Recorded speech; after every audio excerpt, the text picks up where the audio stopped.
ओम शांति। बहुत ही सुंदर टॉपिक है। बाबा कल मिलन मनाने के लिए आएंगे और हम तैयारी कर रहे हैं, बाबा का आह्वान कर रहे हैं। और उस बीच में यही टॉपिक कि किस तरह से हम अपने बुद्धि को एकाग्र कर सके ताकि हमारी ज्वालामुखी योग रहे। तो पहले मेरा प्रश्न है कि ज्वालामुखी योग को हम किस योग को कहते हैं? एक तरफ हम कई बार कहते हैं योग अग्नि। तो जब योग अग्नि का रूप लेती है, प्यार का रूप इतना ज़बरदस्त है जो वो अग्नि के समान हमारे सारे ही पाप नाश कर देते। सारी ही जो एलॉय हमने अपने में जमा करके इकट्ठी करके रखी है 2500 वर्षों से, वो सारी एलॉय पिघल कर निकल जाती और हम बिल्कुल सच्चा प्योर सतो प्रधान सोना बन जाते। तो उसी को ही कहेंगे ज्वालामुखी योग। इतनी लाइट, इतनी माइट जो सब तरफ वो फैलती है। तो हमारा योग न केवल हमारे लिए परंतु हमारा योग विश्व को भी मदद करता। जब हम दादी के साथ ट्रैवलिंग करती थी, दादी जानकी के साथ, तो दादी को साइट सीइंग टूरिज़्म तो कभी पसंद ही नहीं था और न समय होता था। एक स्थान पर पहुँचो, सेवाएं शुरू हो गई, तो फिर तो कहाँ भी जाना आना प्रोग्राम के सिवाय और कुछ होता ही नहीं था। परंतु जब साउथ अफ्रीका में थे, एक बार दादी को उन्होंने बताया कि एक ऐसी जगह है जहाँ पर पहाड़ों से उन्होंने खोद खोद खोद करके सोना निकला है और वो सोना फिर वो पिघला करके उसको बिल्कुल प्योर सोना बनाते हैं। तो दादी ने कहा मुझे ले चलो, मुझे वो स्थान देखना है। दादी लौकिक में ज्वेलर की बेटी थी, तो उनको सोना का, ज्वेल्स का जानकारी थी। कभी शौक़ नहीं था पहनने का। और ही जब बाप उसको कुछ देते थे, वो जिन कुमारियों को उसको मालूम था कि उनके पास इतना धन नहीं है जो वो इस तरह की चीज़ें ले सके, तो वो बाप से ले लेती थी और फिर ऐसी कुमारियों को देती थी जिन्हों को उन चीज़ों का शौक़ था। दादी को बचपन से ही पहनने का इस तरह से शौक़ नहीं था, तो दादी को इंटरेस्ट था कि मैं देखूं।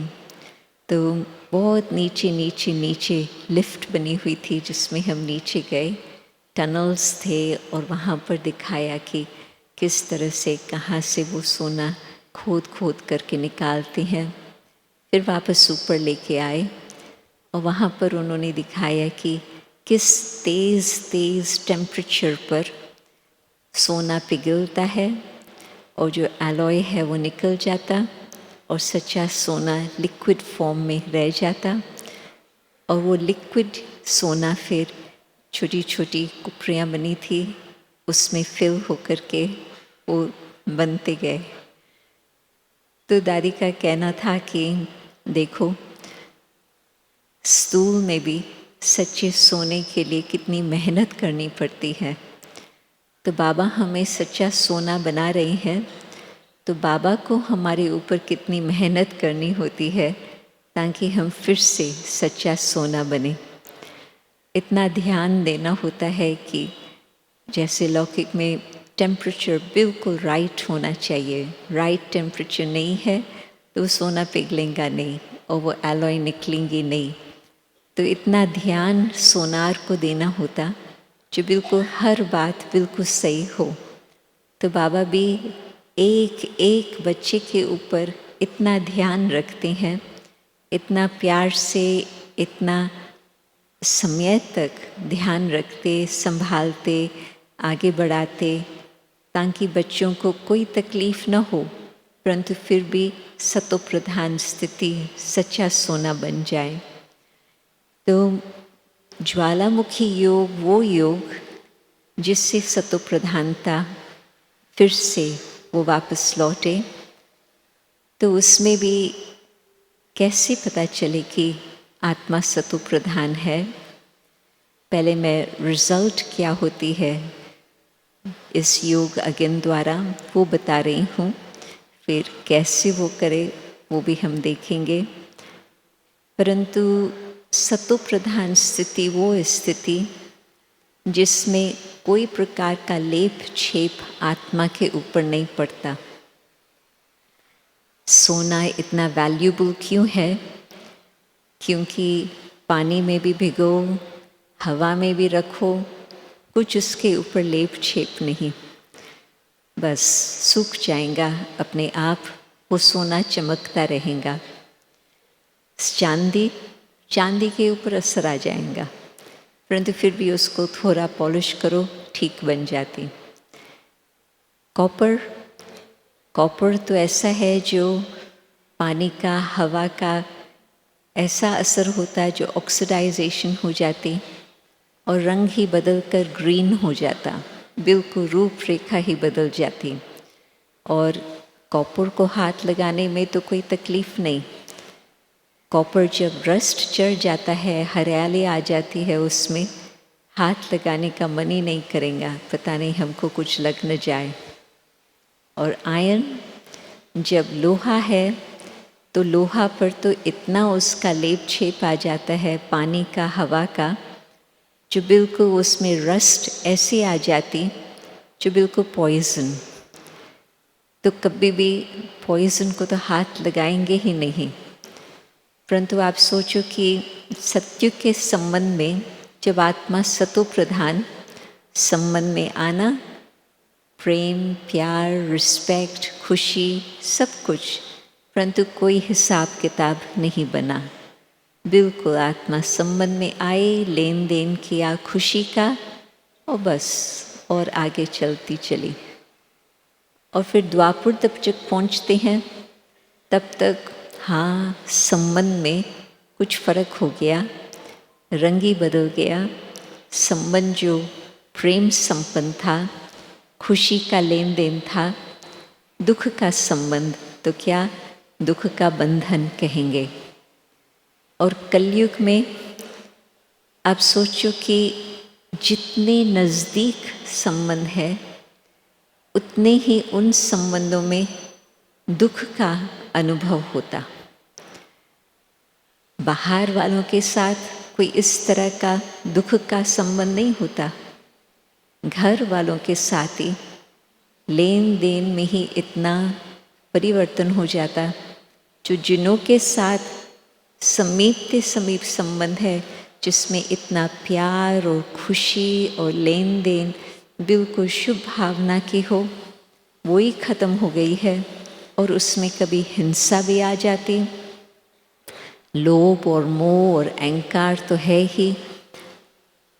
तो कलयुग से दुख के जंजीरों से छुड़ाकर फिर हमें सुख के संबंध में ले जाने के लिए बाबा हमें योग सिखाते हैं कि सारा ही रस्ट निकल जाए, एलॉय निकल जाए, जो किसी भी संबंध में हम किसको दुख न देवें।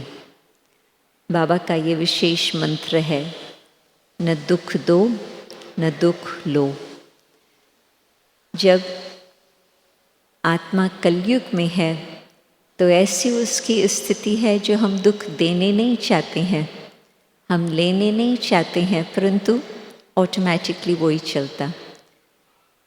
तो इतनी तेज योग अग्नि चाहिए, ज्वालामुखी योग चाहिए, जिससे आत्मा फिर से उस मीठे संबंध का अनुभव करे।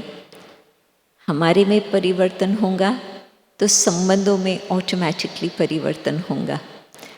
फिर दुख का लेन देन नहीं होगा, हम न दुख लेंगे और न दुख देंगे। तो इसी से ही हमें पता चलेगा कि हम कहाँ तक अपने सतो प्रधान स्थिति तक पहुँचे हैं। यदि थोड़ा सा भी अभी तक दुख हम लेते हैं तो किसी न किसी प्रकार से दुख हम देंगे ज़रूर। चाहे आप मुख से कुछ ना भी बोलो, आँखों में जो तेज़ आती है या चेहरे पर वो मुस्कान ख़त्म हो जाती, तो दुख देना, दुख लेना, वो तो कलयुग का हिसाब किताब बनता ही जाता है, बनता ही जाता है। और जब हम सतो प्रधान स्थिति में हैं तो सत्युग बाद में आएगा, परंतु सत्युग की स्थिति हमें अब बनानी है। तो आप ये अपने आप को देख सकते कि न दुख लेना और फिर दुख देना, ये बिल्कुल समाप्त। और फिर साथ साथ सोना इतना मैल्यूएबल होता, बिल्कुल हल्का, उसको हाथों से ही मोल्ड कर सकते। जिसमें एलॉय होंगी वो तो इतना सख्त होगा जो आप उसको मोल्ड नहीं कर पाएंगे। तो सतो प्रधान आत्मा बिल्कुल ऐसे हल्की जो हर बात में फ्लेक्सिबल, हर बात में एडजस्ट कर सकती, अपने नियमों में जो अपने प्रिंसिपल्स है, जो अपनी सभ्यता है, मर्यादा है, उसमें नहीं हम मोल्ड होंगे, उसमें तो बिल्कुल पक्के जो हमारी स्थिति होनी चाहिए वो बिल्कुल मजबूत। परंतु जब चॉइस की बात आती है, आपकी चॉइस ये है, हमारी चॉइस ये है, तो हम आपकी चॉइस को जल्दी स्वीकार कर लेंगे, तो उसमें कभी भी टक्कर नहीं होगा, दुख का लेन देन समाप्त हो गया। हम फ्लेक्सिबल बने तो फिर दुख समाप्त। और तीसरा फिर इतना लाइट। सतयुग में तो जवाबदारी तो शब्द होगा, परंतु कोई उसमें वज़न की बात नहीं होगी कि हम कोई बर्डन फील करें। हाँ, माता पिता, फ्रेंड्स, टीचर सब होंगे, परंतु जिम्मेवारी बहुत हल्के फुल्के रीति से, फूलों जैसे संबंध है, तो फिर कोई उसमें बोझ नहीं। तो वो स्थिति हमारी आज, परंतु जिम्मेवारी बाबा की सेवा की, परंतु वो तो करण करावनहार है, तो हम बहुत हल्का होकर के कर रहे हैं, एक्यूरेट भी कर रहे हैं, परंतु बोझ नहीं महसूस होता, हम बिल्कुल हल्के। तो ये सब कुछ मैंने निशानियाँ बताई है कि किस तरह से हमारे संस्कारों में परिवर्तन आता, और खुद अपने आप को देख सकते कि कहाँ तक हमारे संस्कार क्या कलयुग के हैं या द्वापुर के हैं या त्रेता के पहुँचे या सतयुग तक पहुँचे। यदि मन में कुछ संघर्ष चल रहा है अभी तक, कोई न कोई बात के कारण मन ये कहता और विवेक कुछ और कहता, तो वो संघर्ष भी सतो प्रधानता की निशानी नहीं, वो है सतो। जबकि तीर कमान दिखाया गया है चंद्रवंशी की निशानी, तो तीर कमान अथवा कुछ न कुछ युद्ध, तो अपने आप के साथ वो युद्ध। तो हम देख सकते हैं कि हमें अब कितनी दूरी है उस अवस्था को प्राप्त करने के लिए, और फिर योग स्थिति को हम उस अनुसार आगे बढ़ाते जाएं, ताकि संसार की हालतें तो सुन रहे हैं, देख रहे हैं, परंतु समय से पहले हम अपनी स्थिति को जो हम चाहते हैं वो हम बना सकें। उसमें भी फिर हम चाहते हैं कि ऐसे हमारा योग हो जिसको लगन के अगन, योग अगन कहा जाए, बहुत तेज़ सारी एलॉय निकली हुई हो। तो उसमें मैंने देखा है कि एकाग्रता भी तब आती जबकि बाबा के साथ अटूट स्नेह और बिल्कुल अचल निश्चय, किसी भी बात में हमारा निश्चय डावाडोल न हो। और बात शुरू कहाँ से होती? ज्ञान को समझा, ज्ञान अच्छा लगा, ज्ञान का अभ्यास किया, उसकी रिजल्ट देखी, खुद में संस्कारों का परिवर्तन भी देखा, परंतु फिर ध्यान चला गया बाहर। खुद पर ध्यान देने के बजाय पर दर्शन, पर चिंतन में हम चले गए। उसने ये किया, उसको नहीं करना चाहिए था, ऐसे क्यों हुआ, ऐसे नहीं होना चाहिए। ये जो फालतू संकल्प चलते हैं, आप सोचो, निश्चय हमारा हिलने लगा तो हमारा योग कैसे लग सकेगा? योग भी बहुत कभी लगेगा, कभी नहीं लगेगा, जैसे बिजली खेल करती, अभी आई अभी गई, अभी आई अभी गई। इसी तरह से योग लगा फिर कट हो गया। तो जो योग अगेन होनी चाहिए, आप सोचो कि आप कुछ चीज़ पका रहे हो, अभी आग आ रही है, गैस आ रहा है, फिर गैस 2 सेकंड के लिए, 3 सेकंड के लिए बंद हो जाए, सब कुछ ठंडा हो गया, फिर आग आ जाए, फिर उसको गर्म करने के लिए, उस टेम्परेचर पर लाने के लिए फिर से टाइम लगेगा। तो यदि ज्वेलर होता, ज्वेलर ये बहुत ध्यान रखता कि आग का जो टेम्परेचर है वो नीचे ऊपर न हो, स्टेडी हो, बिल्कुल उसमें कुछ हलचल न हो, तभी एलॉय सोने से निकल सकती। इसी तरह से हमें अपने निश्चय को बहुत मजबूत रखना है। स्व का दर्शन करते, स्व का चिंतन करते, एक उंगली यहाँ है तो देखो 3 उंगली स्व के तरफ इशारा कर रही है। तो जितना जितना हम स्व के चिंतन में रहते हैं, जितना हम स्व का दर्शन करते हैं, उतना हमारा निश्चय बढ़ता जाता। नहीं तो शुरू होता है मनुष्यों के लिए कुछ न कुछ चिंतन, फिर हो जाता है चिंतन बड़ों के लिए, वो लोग क्यों इन्हों को सपोर्ट कर रही हैं, क्यों इन्हों को मदद कर रही हैं, उन्हों को क्यों नहीं कुछ कहते हैं। और फिर यहाँ तक भी बात मैंने देखी है कि उंगली बाबा तक भी पहुँच जाती, बाबा इन्हों को क्यों नहीं ठीक करता। बाबा सब बातें क्लियर हमें बता रहे हैं, परंतु फिर हम बाबा तक भी उंगली उठा लेते। तो हमें एक तो अपने निश्चय को बहुत मजबूत रखना है, और मेन बात उसमें स्व पर ध्यान देवें। और हाँ, फॉलो फादर, बाबा को देखें, मम्मा को देखें, और कहीं तरफ मेरी नज़र न जाए।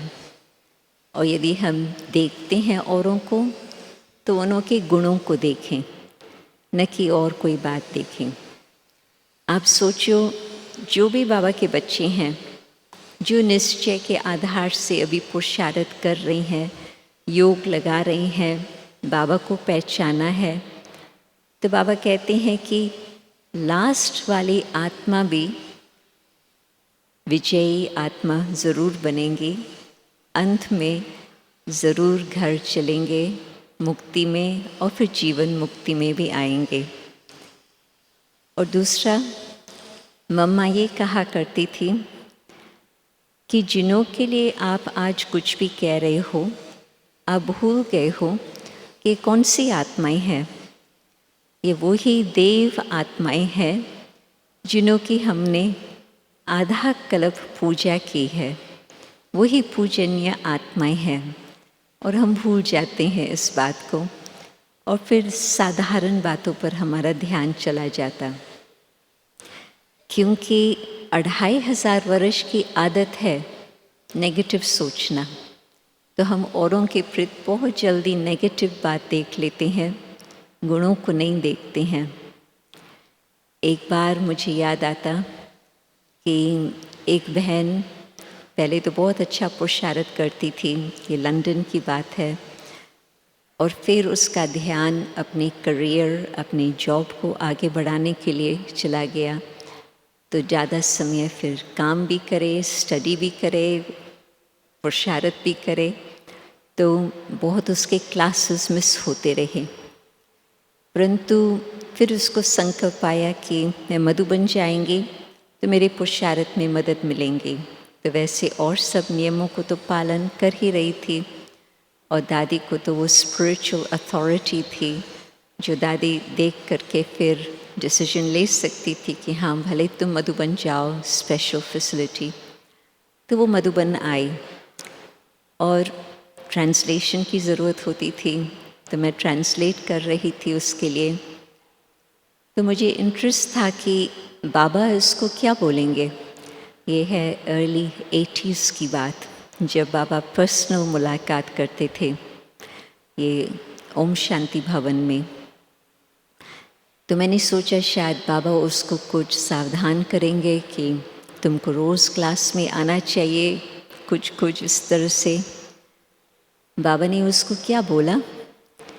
बाबा ने कहा, तुम्हारा निश्चय बिल्कुल अटूट रहा है, तुम्हारा प्यार बाबा के साथ बिल्कुल एकाग्र रहा है, जिस कारण से बाबा तुमसे बहुत खुश है और मधुबन में तुमको बुला लिया है। बाबा ने उसकी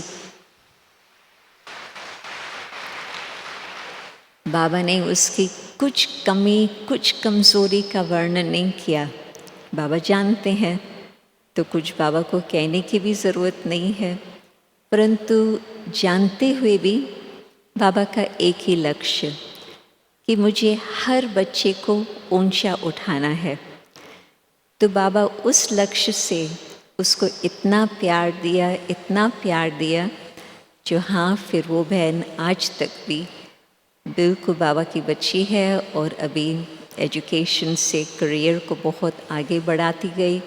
तो फिर उससे सेवाएं भी बहुत होती गई और आज तक भी उसके जो प्रोफेशनल बैकग्राउंड है उस आधार पर बहुत सेवाएं हो रही, और वो बिल्कुल बाबा की पक्की बच्ची।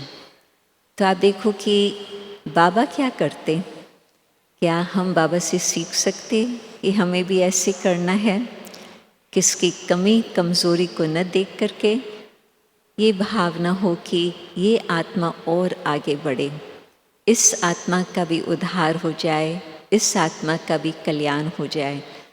तो यदि बाबा से ये बातें हम सीखते हैं तो न केवल बाबा के लिए प्यार परंतु परिवार के लिए भी प्यार। ये सब बातें मैं क्यों सुना रही हूँ? क्योंकि बुद्धि को एकाग्र करने के लिए बाबा का प्यार और हमारी दृष्टि वृत्ति न सिर्फ आधे घंटे के लिए योग के समय, परंतु दिन भर हमारी स्थिति जैसे होंगी उस अनुसार हमारा योग होगा। आप लोगों ने खुद अनुभव किया है कि जिस दिन मधुबन में जैसे हैं, दिन भर क्लासेस चल रहे हैं, आपका ज्ञान का मनन चिंतन चल रहा है, संग बहुत श्रेष्ठ है, तो आपका योग आप कहेंगे मधुबन में बहुत अच्छा लगता है। तो मधुबन में तो 4 दिन 5 दिन के लिए आएंगे, सदा तो नहीं बैठ सकते। परंतु मधुबन की स्थिति जिस आधार से बनी है वो आप पॉइंट्स लेकर के देखो कि किस आधार से हमारी स्थिति ऊंची बनी है। प्यार का वाइब्रेशन, शक्तिशाली संग और ज्ञान का मनन चिंतन, इन बातों के कारण। तो क्या हम अपनी बुद्धि की स्थिति अपने स्थान पर रहते, काम काज करते, ऐसे नहीं बना के रख सकते? जिस समय हमको फोकस है काम पर, बाबा छुट्टी देते हैं, भल आप उस बात पर फोकस करो। आप नहीं फोकस करेंगे तो एक्यूरेट काम नहीं होगा, तो ये भी कोई बाबा का शान नहीं है। बाबा अपने बच्चों से चाहते हैं कि न सिर्फ योग में वो प्रवीण हो, परंतु अपने लौकिक कारोबार को भी बहुत अच्छी तरह से संभालें, क्योंकि वो भी है योग की निशानी। हम कहें कि हम तो योग में बैठे हैं, मस्त है, और गड़बड़ होती रहे, तो बाबा नहीं मानेगा कि ये कोई योग की निशानी है। आप देखो, बाबा इतना बुजुर्ग तो भी बाबा लास्ट तक भी, आपने कहानी तो सुनी है, लास्ट दिन बाबा ने 40 पत्रों का उत्तर दिया और फिर रात्रि को क्लास भी कराया। तो बाबा को, और न सिर्फ इतना तक, बाबा सब तरफ चक्कर लगाया, जहाँ मकान बन रहे थे वहाँ भी लास्ट में चक्कर लगा करके डायरेक्शंस दिया। इतना तक जो बाबा भंडारे में भी जाते थे तो देखते थे कि नमक है, चीनी है, कुछ ज़रूरत तो नहीं है। तो ऐसे नहीं कि बाबा सोचे कि बस मुझे तो आत्माओं का कल्याण करना है, शरीर का कोई सुध बुध भूली हुई हो, नहीं। बाबा साकार दुनिया में हर बात पर बिल्कुल एक्यूरेट हो, सब कुछ ठीक चले, उस पर भी ध्यान देते रहें, बच्चों की मदद भी करते रहें और खुद आंतरिक अपनी उन्नति स्व के योग की वो भी करते रहे। सब बातें कट्ठी कट्ठी चलती।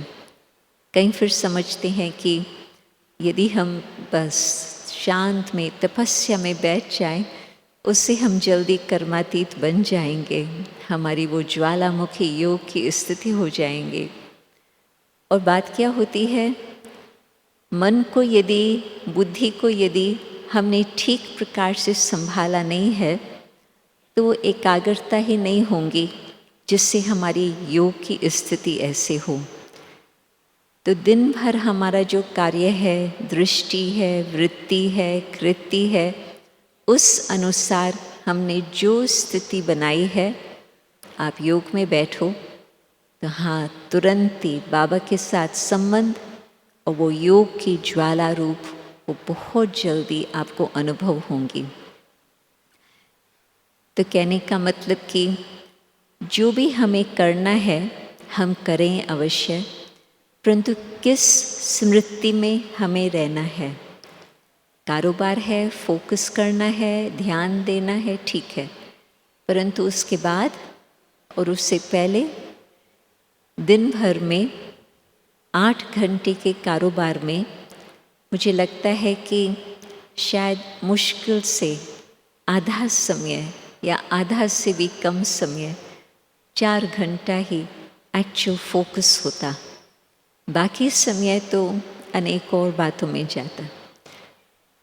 तो जब हम ये ध्यान रखते हैं कि हमारे संकल्प वेस्ट न जाए, नेगेटिविटी तो छोड़ दो, वो तो बाबा का बनने से हमें मालूम ही है, नेगेटिव को हमें बिल्कुल छुट्टी दे देनी है, परंतु फिर व्यर्थ भी न जाए, हमारे संकल्प भी स्मृत रहे, हमारे सिमरन में, हमारे मन में क्या क्या बातें चल रही है वो हम उसको चेक करें और चेंज करें। बाबा का ये बहुत अच्छा मंत्र आया था थोड़ा समय पहले, check and change, check and change. तो जब हमारी चेकिंग होती कि किस क्वालिटी का हमारे संकल्प चल रहे हैं, उस अनुसार फिर उसका हम परिवर्तन करके उसको श्रेष्ठ संकल्प बनाते हैं। न सिर्फ पॉजिटिव, बाबा हमारे को पॉजिटिव से भी और ऊंचा लेके जा रहे हैं, बिल्कुल श्रेष्ठ। जब हम श्रेष्ठ संकल्प करते हैं दिन भर, तो जब फिर हम योग में बैठेंगे, मन और बुद्धि को हम एकाग्र कर सकेंगे। जब बुद्धि में इतना ज्ञान है, बुद्धि में बाबा के लिए इतनी प्यार की भावना है, बुद्धि में निश्चय है, तो बुद्धि सहज ही एकाग्र हो सकती। जब मन को बुद्धि इतनी शक्तिशाली है तो मन को यहाँ वहाँ भागने नहीं देती, मन को अच्छी तरह से गाइड करती कि हाँ किस रास्ते से चलना है, और मन में फिर बाबा के साथ बातें करेंगे, पुरानी बातों को छुट्टी दे देंगे। बहुत करके मनुष्य का मन किस तरफ चलता है? आप सोचो, या तो पास्ट की बातों में या तो भविष्य की फिक्र में। एकाग्र होकर के प्रेजेंट में रहे बहुत ही कम। मैं ठीक कह रही हूँ? राइट? तो बाबा क्या सिखाते हैं कि पास्ट को भी फिनिश करो। जो कुछ पास्ट से मुझे सीखना है वो सीख करके आगे बढ़ो, और भविष्य के लिए आज यदि मैंने अपने मन, वचन, कर्म पर ध्यान दिया तो मैंने भविष्य का बीज डाला। मेरे संकल्प, मेरे वचन, मेरे कर्म, वो सब है बीज डालने का भविष्य के लिए। तो मुझे फिर भविष्य के लिए कुछ सोचने की ज़रूरत नहीं होती, भविष्य के लिए कुछ डर नहीं, कुछ और संकल्प नहीं। भविष्य अपने आप ही ठीक होगा, क्योंकि आज के समय मैंने बीज करेक्ट डाले हैं। तो जब हम इस तरह से अपने मन और बुद्धि पर ध्यान रखेंगे तो फिर योग के समय दोनों ही हमें साथ दे करके हमें कहाँ पहुँचाएंगे? पहले तो हम आत्म स्मृति में रहेंगे, फिर बाबा के साथ संबंध जोड़ेंगे। बाबा अपनी दृष्टि से, अपनी वृत्ति से हमें पार परम धाम का अनुभव करेंगे, और वहाँ पर आत्मा और परमात्मा का जब मेल होता और जब वो भावनाएं होती है बाबा के प्रति प्यार की, उसमें एक और बात मैं ऐड करेंगी, पर चिंतन छूटा, व्यर्थ संकल्प छूटे, पास्ट फ्यूचर का संकल्प फिनिश हो गए।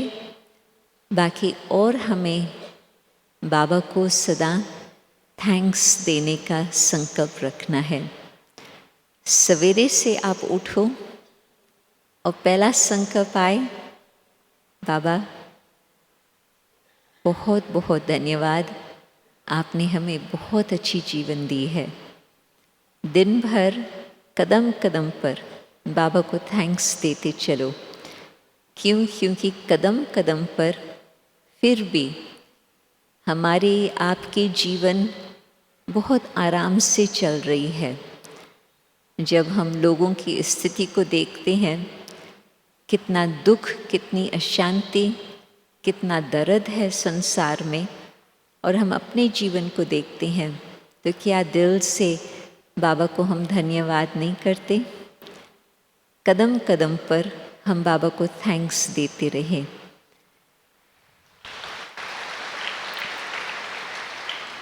आपने देखा होगा कई यहाँ बैठे हैं जो खुद भी माँ बाप है, कई बच्चे भी थोड़े हैं, परंतु मोस्टली तो एडल्ट्स है।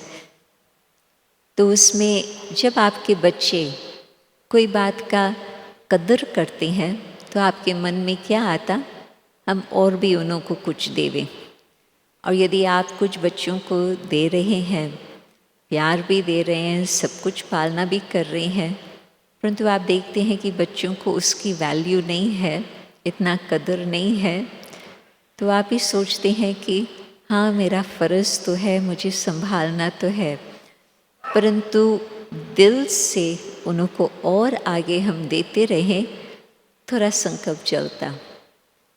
तो बाबा तो कुछ अपने लिए चाहता नहीं है, परंतु जब हम आभार मानते हैं तो उसमें हमारे दिल में जो बाबा के प्रति प्यार होता है, और उस प्यार में और थैंक्स, ग्रैटिट्यूड की स्थिति में कोई और नेगेटिव बात नहीं आ सकती। उस समय न क्रोध होता, उस समय न लोभ होता, उस समय न मोह होता। तो बहुत सिंपल बात, अपने मन को बहुत श्रेष्ठ, स्वच्छ बना के रखने के लिए कदम कदम पर बाबा का आभार माने, तो वो प्यार सदा जागृत रहेगा। तो जब हम चाहते हैं कि योग अगिन हो, प्यार की अगिन हो, लगन की अगिन हो, वो सहज अपने आप ही आएंगी। तो कदम कदम पर आप बाबा का आभार मानते रहें, तो उसमें और ही बाबा की तरफ से आपको बहुत कुछ वरदान भी मिलते रहेंगे, प्यार भी मिलता रहेगा। तो बाबा जो हमें प्यार देता है, हम उसमें जो स्वीकार करते हैं, अपने को भरपूर करते हैं उस प्यार से, तो उस प्यार से हमारे जीवन में बहुत परिवर्तन आ जाता। कई बातों में आपने देखा होगा कि बच्चे समझाने से भी नहीं समझते, परंतु जब बच्चों को बहुत प्यार मिलता तो उस घड़ी उन्हों को संकल्प आता कि जैसे माँ बाप कह रहे हैं मुझे करना चाहिए। क्यों? क्योंकि उन्होंने इतना हमें प्यार दिया है, तो हमें प्यार का रिटर्न देना है। तो बाबा के लिए भी बाबा जानते हैं कि जितना बच्चों को प्यार मिलेगा उतना बच्चों के जीवन में परिवर्तन आता रहेगा।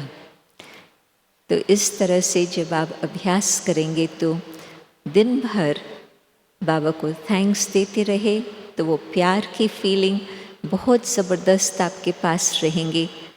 फिर आप योग में बैठेंगे तो बाबा आपके बुद्धि को अपनी तरफ सहज खींच लेगा और आप परम धाम का अवश्य ही अनुभव करेंगे, जिसमें बाप और मैं।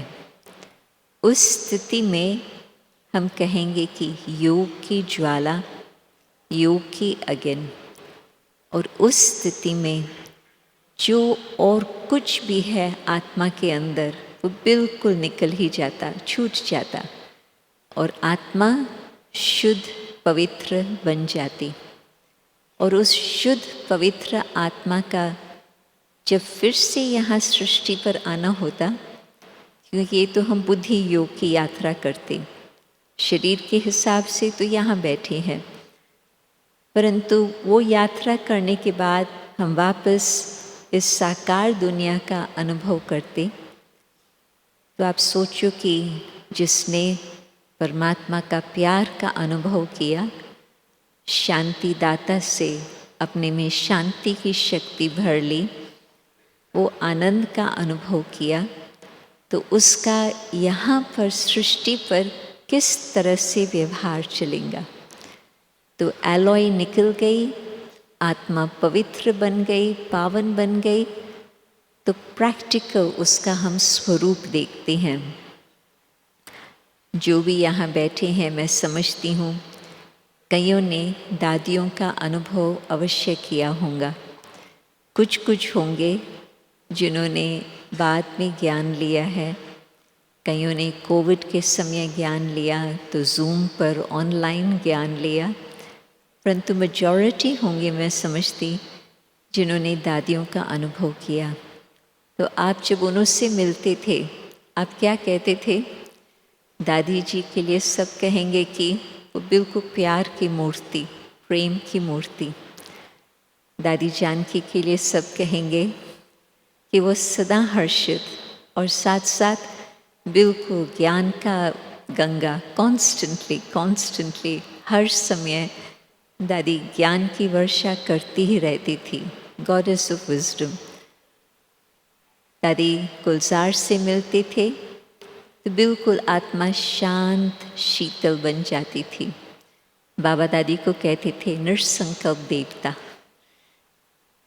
तो वैसे भी उसका ज़्यादा समय साइलेंस में ही रहना होता था, परंतु जब किसी के साथ भी व्यवहार में आती थी तो दादी के नैनों से, चेहरे से बिल्कुल ऐसे ही वाइब्रेशंस आते थे जो हर आत्मा वो शांत हो जाए। तो हम लोगों ने प्रैक्टिकल ये सब देखे हैं कि योग का प्रूफ किस तरह से उन्होंने जीवन में दिखाया। परंतु मुख्य बात, अपने बुद्धि को एकाग्र करने के लिए आत्म स्मृति। बाबा का आप देखो कि कितने बारी एक ही मुरली में बाबा कहते हैं अपने को आत्मा निश्चय करो। ये निश्चय की बात है, क्योंकि अब तक तो हमने अपने को ये समझा, तो फिर ये समझने से सब यहाँ की बातें, यहाँ के लोग, यहाँ के संबंध वही खींचते रहेंगे। हमने निश्चय किया कि मैं आत्मा हूँ, मैं उसकी संतान हूँ, मेरा घर परम धाम है। उस निश्चय से दिन भर और जो भी करना है भले करो, परंतु एकाग्रता के लिए एकांत प्रिय, एक के अंत में जाने का प्यार हो। क्योंकि इस संसार में एकांत की जगह तो नहीं मिल सकती।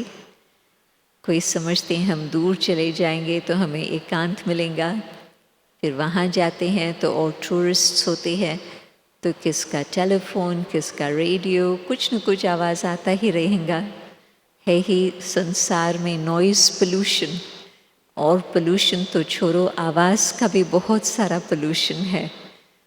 परंतु एकांत, एक के अंत में जाना, एकांत प्रिय, हम चाहते हैं कि हम उस एक के अंत में जाएं। तो जब हम अंतर्मुखी होते हैं, अंदर जाने का हम अभ्यास करते हैं, तो वो जागृति आती है। एकांत में हम एक के अंत में जाएं। एकांत है अंदर, एकांत बाहर नहीं।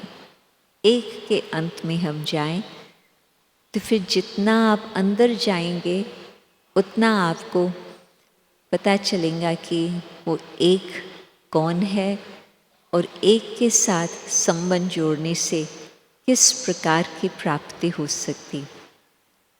तो ऑटोमेटिकली जहाँ प्राप्ति होती है वहाँ बुद्धि अपने आप चली जाती है। जहाँ प्यार होता है वहाँ मन और सब तरफ से हट करके उसके साथ जुट जाता। हर एक को लौकिक हिसाब से तो अनुभव है। जब किसके साथ मीठी मीठी प्यार की बातें करते हैं तो संसार भूला हुआ होता है उस समय, बस उसी आनंद में होते हैं। तो बाबा के साथ जितना हमारा प्यार, उस बिंदु के साथ प्यार तब जबकि मैं आत्मा बिंदु, शरीर में यहाँ के संबंध, आत्म स्मृति में बाबा के साथ संबंध। तो उस शिव बाबा की याद में जितना जितना बुद्धि और उसको पहचानती जाती है, यही ख्याल आता कि और भी हम अच्छी तरह से बाबा को जानें। आपने देखा होगा जिसकी बातें अच्छी लगती है तो उस व्यक्ति के साथ भी प्यार होता, वैसे ही नहीं प्यार होता, उनकी बातें अच्छी लगती। तो हमें बाबा की कौन सी बातें अच्छी लगती? जो बाबा ने हमें मुरली में सुनाई है। मुरली को याद करो, बुद्धि में मुरली की बातें सुनो। जैसे आज बाबा बता रहे थे कि किस तरह से बिल्कुल कमल फूल समान हमारी जीवन हो, और फिर साथ साथ बाबा हमारी बुद्धि से खेल भी करते थे। न्यू मैन कौन है? ब्रह्मा बाबा है, श्री कृष्ण है। बाबा अच्छी तरह से 2-3 बारी प्रश्न पूछ करके अलग अलग जवाब दे करके फिर फाइनल बताया कि बाबा पुराने में आते हैं, उसको नया बनाते हैं, और वो नया है श्री कृष्ण। तो कहने का मतलब कि बुद्धि में ज्ञान का सिमरन दिन भर चलता रहे, तो फिर बुद्धि निश्चय भी बढ़े, प्यार भी बढ़े, और फिर साथ साथ संबंध की समीपता इतनी, जो बाबा के साथ वो संबंध ऐसे जो कोई भी कारण से उसमें कुछ बीच में न आए। और जब ऐसे प्यार का संबंध है, बुद्धि एकाग्र है, बुद्धि को और कहाँ जाने का कुछ ख्याल ही नहीं होगा, मन भी उसी लगन में मगन है। तो मन बुद्धि दोनों ही हमारी एकाग्र, तो उसमें जो अगिन आती, उस अगिन में बिल्कुल आत्मा शुद्ध पावन बन करके वो लाइट और माइट विश्व को हम दे सकते। आज आप सोचो कि विश्व में इतना अंधकार है। कई बार बाबा मुरली में कहते, क्या आपको सुनाई नहीं देता है भक्तों का आवाज़? तो भक्तों का आवाज़ तो एक बात है, परंतु दूसरी बात है जो लोग इतना दुखी होकर के बिल्कुल हैरान हो रहे हैं भिन्न भिन्न रीति से, उन आत्माओं को किस तरह से शांति मिले। तो हम जब ज्वालामुखी योग पर ध्यान देंगे, बुद्धि को अच्छी तरह से एकाग्र करके रखेंगे, तो फिर वो जो लाइट और माइट और शांति होंगी वो सब तरफ फैलती रहेंगी। आपने ये भी देखा है, एक व्यक्ति योग करता, उससे खुद को तो अच्छी प्राप्ति होती और हाँ वो किरणें फैलती है। 5 लोग, 10 योग, 1000 लोग, 15,000 लोग, सब बुद्धि में बाबा और कुछ भी नहीं याद रखे, बुद्धि को बिल्कुल एकाग्र करे, तो उसमें कितनी एनर्जी, बाबा की कितनी शक्ति विश्व में फैल सकती। तो जो आत्माएं आज बहुत दुखी है, बहुत हैरान है, उनको भगवान का कुछ थोड़ा सा भी लाइट और माइट और शांति का अनुभव होगा। आपने जैसे कि उनको रास्ता दिखाया कि किस तरह से बाबा से कुछ वो ले सके, वो ढूंढने लगेंगे कि लाइट माइट कहाँ से आ रही है, और बाबा उनको अवश्य ही रास्ता दिखाएंगा। तो यदि हम जो समय मधुबन में है और मधुबन के अनुभव के बाद वो आप अपना अनुभव साथ लेके जाएंगे। कहते हैं कि 3 दिन कोई भी बात का अभ्यास करो तो वो भी एक आदत बन जाती। बस 3 दिन, 3 दिन आप योग का अभ्यास ऐसे करो जिसमें बिल्कुल लाइट माइट फैल सके, तो फिर वो आप अपना अनुभव साथ लेके जाएंगे। तो कहाँ पर भी आप होंगे तो आप अपने एकांत को क्रिएट कर सकते हैं। आप अपनी स्थिति को ऐसे ऊंचा बना सकते जो बिल्कुल एकाग्र और ज्वाला योग का अनुभव बाबा आपको अवश्य कराएंगे। अभी आपका नेक्स्ट सेशन भी शुरू होने वाला है, परंतु इस सेशन की समाप्ति में हम थोड़ा उस योग के अगिन का अनुभव करें। ओम शांति।